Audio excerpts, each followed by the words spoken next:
فَيَرْضَىٰ لَكُمْ أَن تَعْبُدُوهُ وَلَا تُشْرِكُوا بِهِ شَيْئًا وَأَن تَعْتَصِمُوا بِحَبْلِ اللَّهِ جَمِيعًا وَلَا تَفَرَّقُوا وَيَكْرَهُ لَكُمْ قِيلَ وَقَالَ وَكَثْرَةَ السُّؤَالِ وَإِضَاعَةِ الْمَالِ۔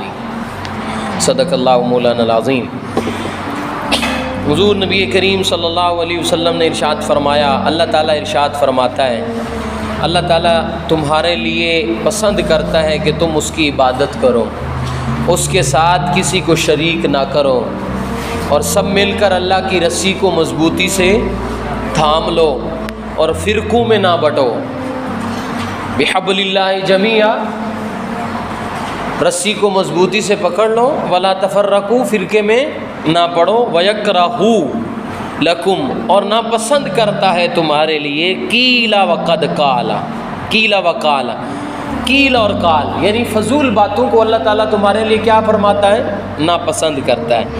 اور آگے فرمایا وکثرت السؤال، اور کثرت سوال، بتاتا ہوں اس کا کیا مطلب ہے، وَإِضَاعَةِ الْمَالِ، اور مال کو ضائع کرنا اللہ تعالیٰ تمہارے لیے کیا کرتا ہے؟ ناپسند کرتا ہے۔ دیکھیں حضور صلی اللہ علیہ وسلم نے ارشاد فرمایا، اللہ تعالیٰ راضی ہوتا ہے کہ اس کی تم کیا کرو؟ عبادت کرو۔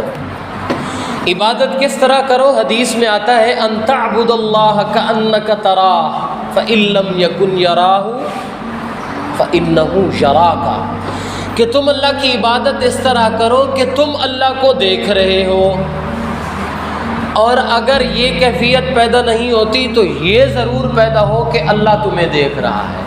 اور اس کو ہم نے 6 کلاس کی بک کی اسلامیات میں پڑھا تھا، اسے حالت احسان کہتے ہیں۔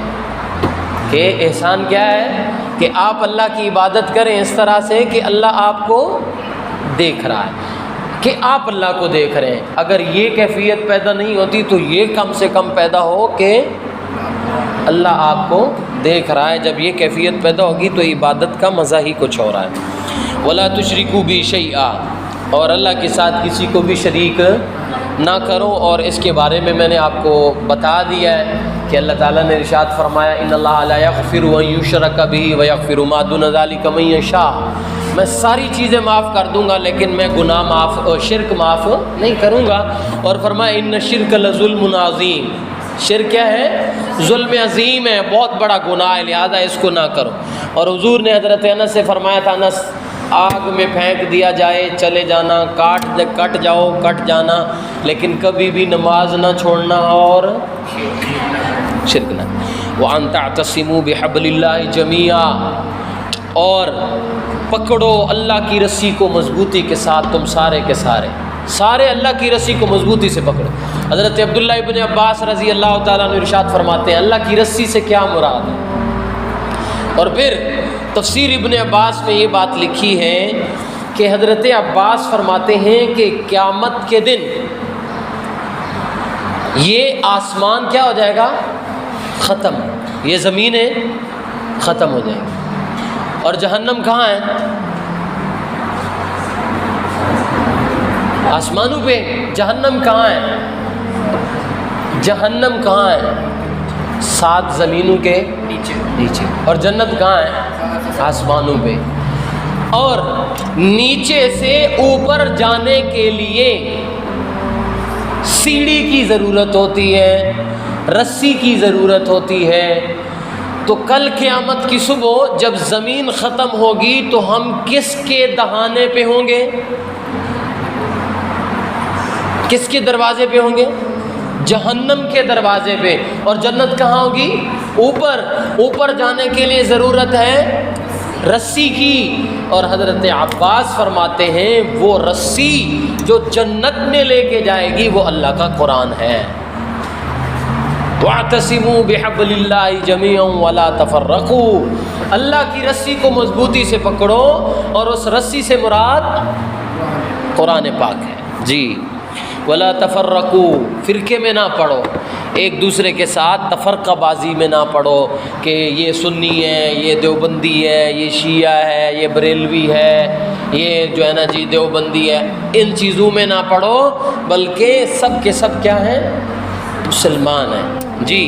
وَيَكْرَهُ لَكُمْ قِيلَ وَقَالَ، اور اللہ ناپسند کرتا ہے کہ تم فضول باتیں کرو، فضول باتیں کرنا، جو زیادہ بولتا ہے نا، حضرت عمر رضی اللہ تعالیٰ عنہ فرماتے ہیں اگر کوئی شخص چاہتا ہے اس کی عزت کم ہو تو وہ زیادہ بولنا شروع کر دے، ہنسنا شروع کر دے، تو اس کی عزت خود بخود معاشرے کے لوگوں میں کم ہو جائے گی، جو زیادہ بولے گا۔ پھر جب وہ کام کی بات بھی بولے گا نا تو لوگ کہیں گے کہ فضول، اس کی عادت ہی بولنا، چھوڑ دو، اس کی کام کی بات کو بھی لوگ نہیں لیں گے کہ جو زیادہ بولے گا۔ تو اس لیے اللہ تعالیٰ ناپسند فرماتے ہیں کہ کثرت، زیادہ بولنا۔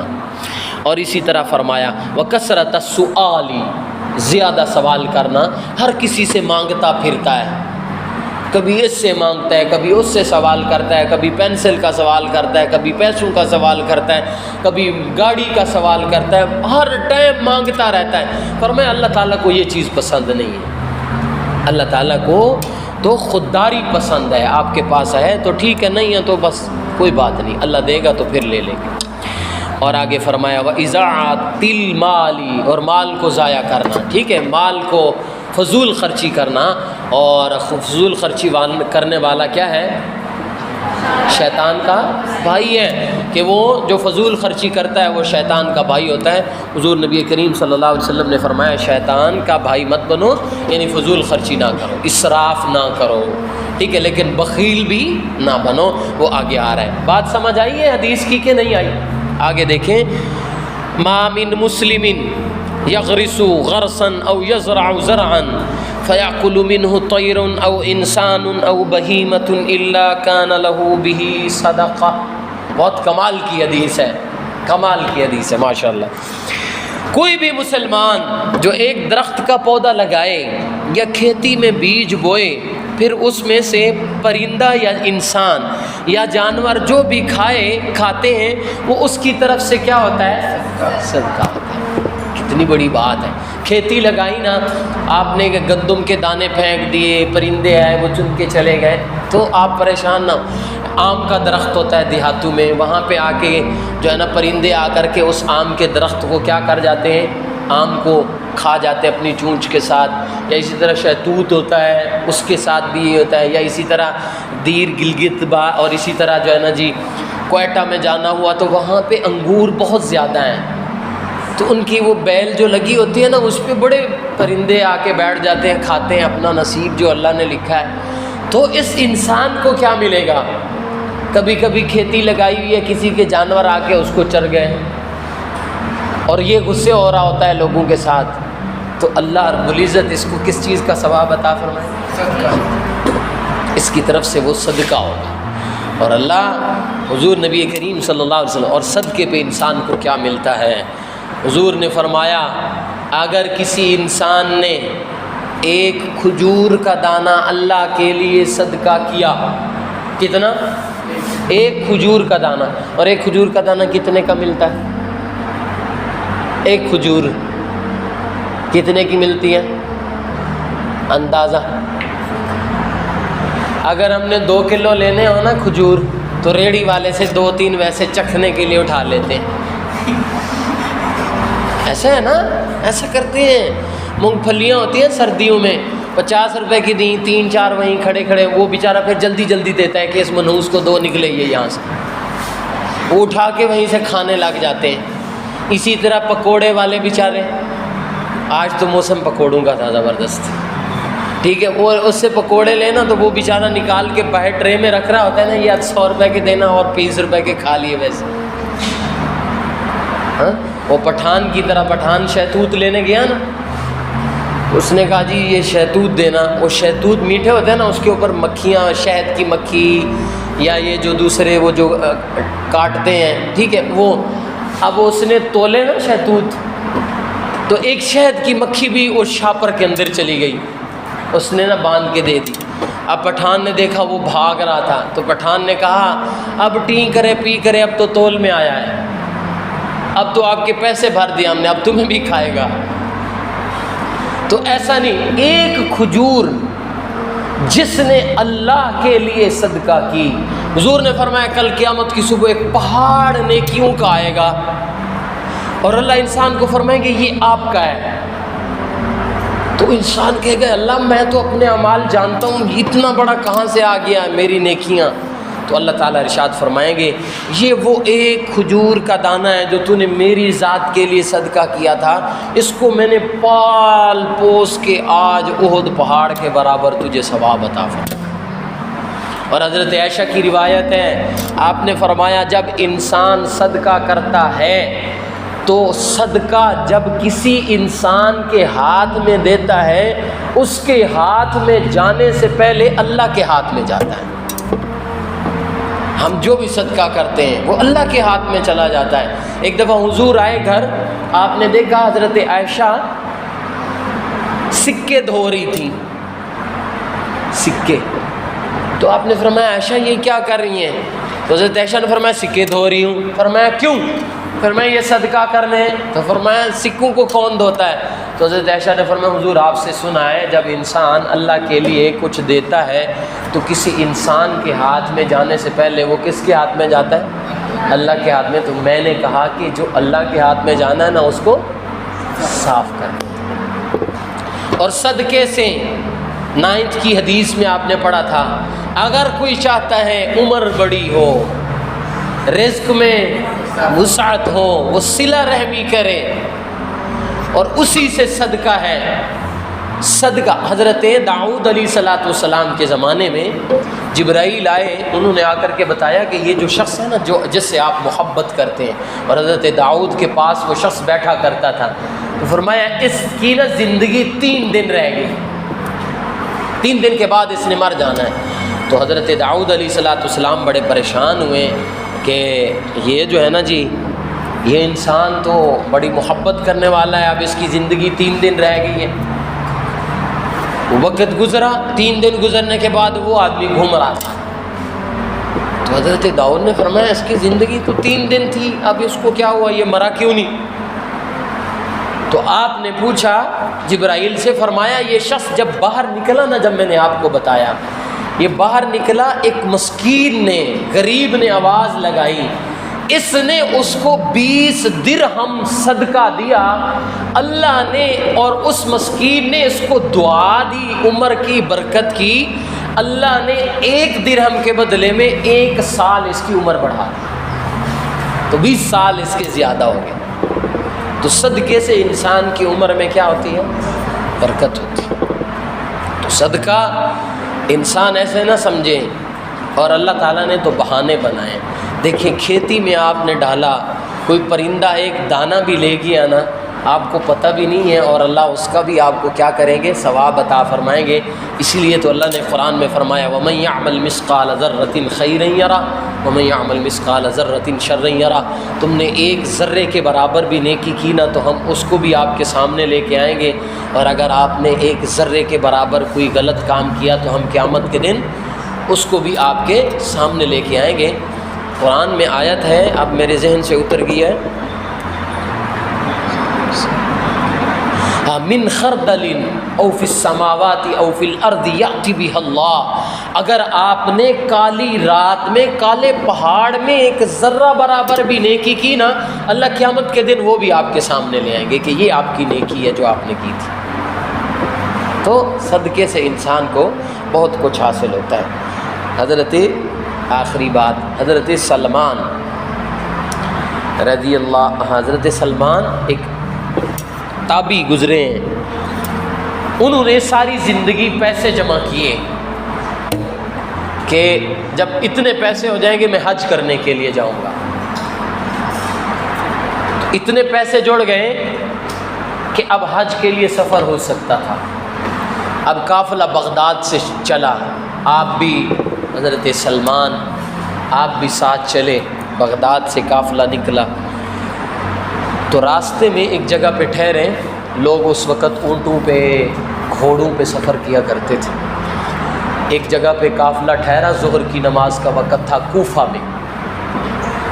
تو اب لوگوں نے وضو کیا، جانے لگے، تو آپ بھی وضو کر کے کوفہ کی مسجد کی سیڑھیوں پہ چڑھنے لگے نا، پیچھے مڑ کے دیکھا ایک عورت ہے، اس نے بڑا پردہ کیا ہوا ہے، عبایا پہنا ہوا ہے، اور گندگی والی جگہ پہ نا ایک جانور مڑا ہوا پڑا ہے، اور وہ اس کا گوشت کاٹ رہی ہے۔ آپ بڑے حیران ہوئے کہ یہ کیسے؟ لگتی ویسی شریعت کی پابند ہے اور کام غلط کر رہی ہے کہ مردار کو کھانا تو حرام ہے، تو آپ مسجد جانے کی بجائے نہ اترے، اس کے پیچھے چلے۔ اب اس نے ادھر سے جانور کا گوشت کاٹا، تھیلے میں ڈالا، فوراً نکلی، آپ بھی پیچھے پیچھے۔ ایک گلی میں گئی، سامنے دروازہ تھا، اندر چلی گئی، آپ نے وہ دروازہ دیکھا، آپ بھی وہاں پہنچ گئے، دروازہ بجایا، کوئی نہیں آیا، پھر دروازہ بجایا، کوئی نہیں آیا، تیسری دفعہ دروازہ بجایا، آواز آئی، آپ کو پتہ نہیں ہے کہ ہمارے گھر میں کوئی مرد نہیں ہے کہ جو آپ کو جواب دے، جو آپ کو بتائے کہ آپ کون ہیں؟ تو آپ اس کے پیچھے اسے کہا کہ میری بات سنیں۔ انہوں نے کہا جی ہمارے گھر میں کوئی خاوند بندہ نہیں ہے، کوئی مرد نہیں ہے جو آپ کو جواب دے۔ آپ نے بڑی منت کی کہ آپ اپنی والدہ سے کہیں کہ میری بات سنیں۔ تو وہ عورت دروازے پر آئی تو آپ نے اسے کہا کہ میں نے آپ کو دیکھا ہے، آپ یہ کام کر رہی تھیں، ویسے تو آپ بڑی پابند لگتی ہیں اور شریعت کی تابع لگتی ہیں، لیکن یہ کیوں کام کر رہی ہیں؟ اس نے کہا کہ میرے خاوند کا انتقال ہو گیا اور ہم سید ہیں۔ کون؟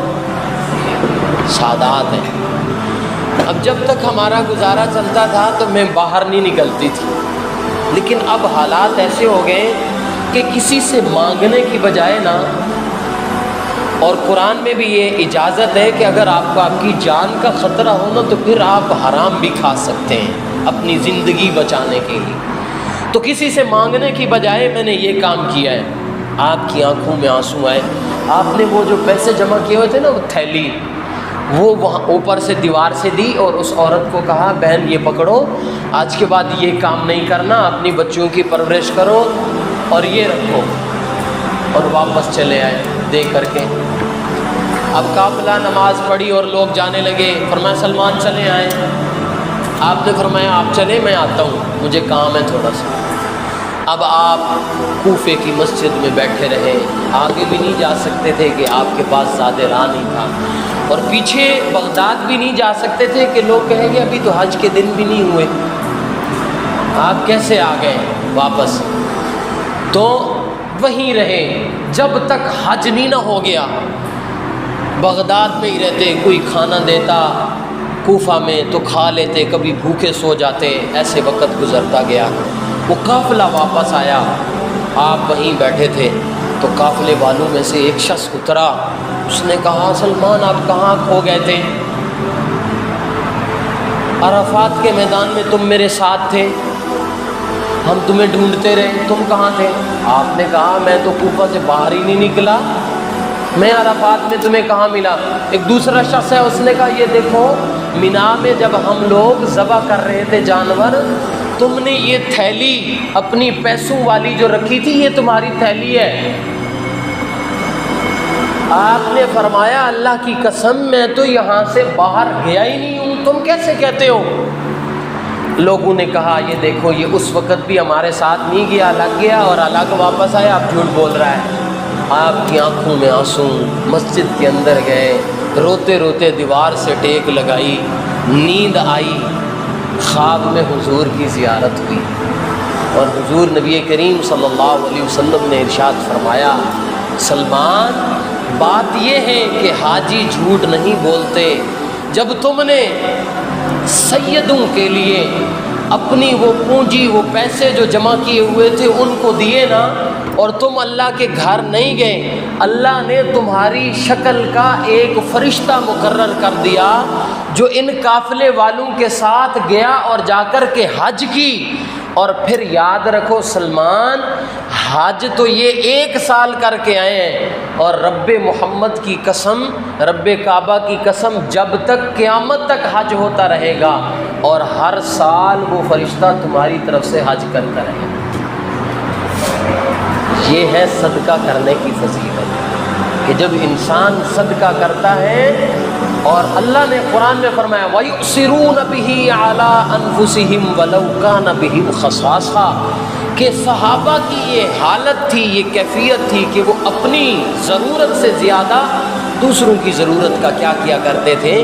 خیال کیا کرتے تھے۔ تو صدقہ بہت بڑا عمل ہے۔ اللہ تعالیٰ ہم سب کو، ضروری نہیں ہے کہ ہم لاکھوں کروڑوں روپے ہوں تو پھر صدقہ کریں۔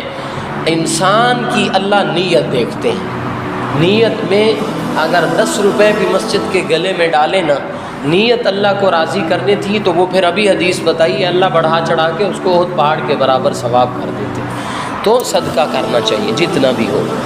آگے حدیث نمبر 4، من کان یؤمن باللہ، جو کوئی اللہ پر اور والیوم الآخر، آخرت کے دن پر ایمان رکھتا ہے، فلا یؤذی جارہ، وہ اپنے پڑوسی کو کبھی بھی تکلیف نہیں پہنچاتا۔ یؤذی تکلیف پہنچانا، جارہ پڑوسی کو وہ کبھی بھی تکلیف نہیں دیتا۔ ومن کان یؤمن باللہ والیوم الآخر، جو اللہ اور آخرت کے دن پر ایمان رکھتا ہے، فلیکرم ضیفہ، وہ مہمان کی کیا کرتا ہے؟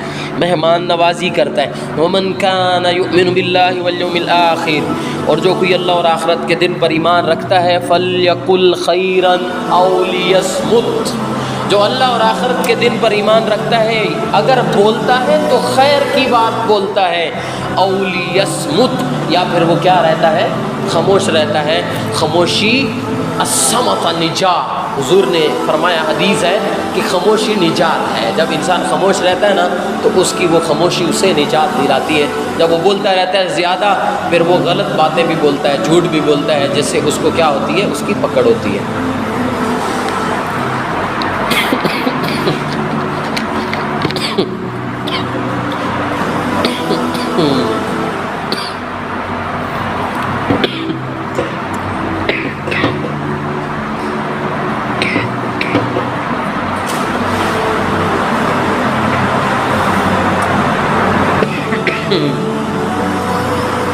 اللہم صلی علی وسلم۔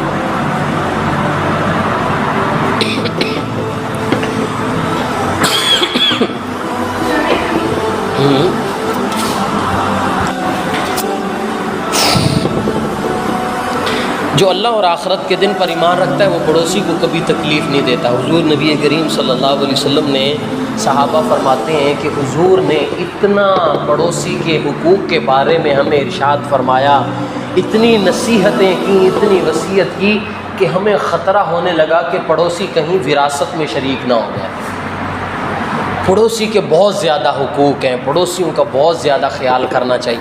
حضور نے فرمایا وہ ایمان والا ہی نہیں ہے کہ جو خود پیٹ بھر کے کھائے اور اس کا پڑوسی بھوکا سویا ہو، تو پڑوسیوں کا خیال رکھنا چاہیے۔ ہاں ہمارے ہاں تو کیا ہوتا ہے، بس میں کچھ نہیں بولتا، اور اپنے مہمان کی عزت کرنی چاہیے۔ گھر میں مہمان آ جائے نا تو جو ہے نا جی ہم لوگ پریشان ہو جاتے ہیں کہ مہمان آ گئے، اب یہ کب جائیں گے، پریشان ہو رہے تھے۔ اور حدیث ہے، حضور نے فرمایا مہمان جب آتا ہے تو اپنا نصیب لے کر کے آتا ہے۔ ایک دوست نے اپنے دوست کو فون کیا کہ آج دل کر رہا ہے کہ اکٹھے کھانا کھائیں آپ کے گھر۔ اس نے کہا ٹھیک ہے۔ اب اس نے اپنی بیوی کو کہا کہ میرے دوست نے آنا ہے، کھانا بناؤ، اور آگے بیوی ڈاڈی تھی۔ اس نے کہا تمہارا دوست ہوٹل سے جا کے کھا لو، یہ کیا طریقہ ہے، میں اب کھانے بناتی رہوں۔ اب اس نے اپنے دوست کو بہانہ بنایا کہ بھئی آپ اس طرح کریں، میں آ جاتا ہوں، ہم کسی جگہ پہ بیٹھ کے کھا لیتے۔ اس نے کہا اس طرح تو میں بھی کر سکتا تھا، میرا دل کیا۔ اب وہ معاملہ ختم ہو گیا۔ اب اس کی بیوی بیٹھی ہوئی تھی کہ ایک شخص اس کے گھر کے اندر سے نا آٹا اور چیزیں لے کے جا رہا ہے۔ اس نے دیکھا بھئی، تو اس کے پیچھے پڑ گئی، بھئی تم نے یہ آٹا کیوں لیا یہاں سے، تم کون ہو، یہ تو ہمارا گھر ہے۔ تو اس بزرگ نے کہا یہ آپ کا کھانا نہیں ہے، یہاں پہ ایک مہمان نے آنا تھا، اللہ نے اس کا نصیب بھیجا تھا، اب وہ نہیں آنا تو میں واپس لے کے جا رہا ہوں۔ تو مہمان جب آتا ہے تو وہ اپنا نصیب لے کر کے آتا ہے، اور مہمان اللہ کی رحمت ہوتا ہے۔ یہ سمجھا بھی کریں، صرف بولا نہ کریں۔ اور حضور صلی اللہ علیہ وسلم نے فرمایا جو اللہ اور آخرت کے دن پر ایمان رکھتا ہے نا، زبان سے اچھی بات کرتا ہے، وگرنہ وہ کیا رہتا ہے؟ خاموش رہتا ہے۔ جی آگے حدیث ہے، المسلم اخو المسلم لا یظلمہ ولا یخذلہ ولا یحقرہ، مسلمان دوسرے مسلمان کا بھائی ہے، نہ اس پر ظلم کرتا ہے، نہ اسے بے یار و مددگار چھوڑتا ہے، اور نہ اس کی تحقیر کرتا ہے۔ تحقیر مطلب اس کی عزت کو کم نہیں کرتا، اس کے ساتھ ایسی باتیں نہیں کرتا جس سے اس کی عزت نفس کم ہو، اور اس کے اوپر ظلم بھی نہیں کرتا، اور اس کو بے یار و مددگار بھی نہیں چھوڑتا، یعنی جب اس کو کسی چیز کی ضرورت ہو تو وہ اس کو ضرور